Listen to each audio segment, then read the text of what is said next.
Privyet. As you can see, I'm wearing red because it's my birthday. Later, I will show you how my family here surprised me.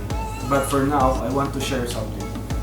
When I went back to my room, I saw this bag hanging on the door. It doesn't state from whom it is, but there is a letter saying that if I want to know who gave me this gift, I should come in the small kitchen at 6 AM. Well, it is very early for me because I am not a morning person.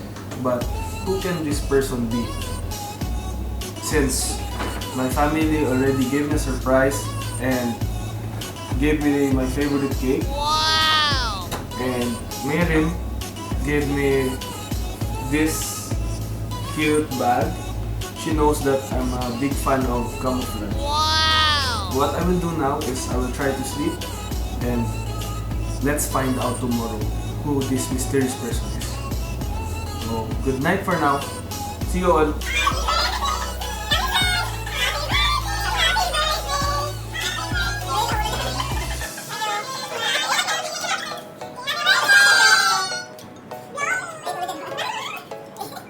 Five hours later. Dobry utro. It's already morning, so let's go down.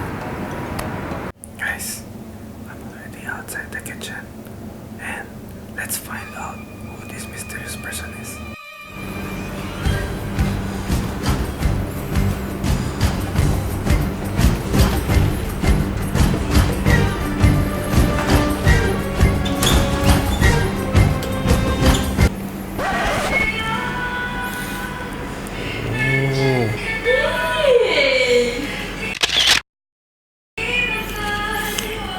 No, fine.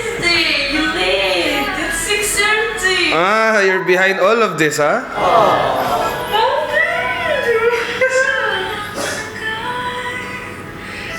Happy birthday. I cooked something.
Asarado.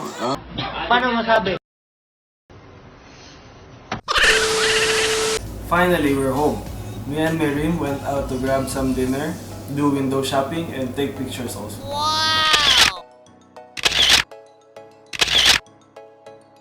Happy birthday to you. Happy birthday, happy birthday. Happy birthday to you. Thank you. Hawakan mo lang. Hawakan mo lang.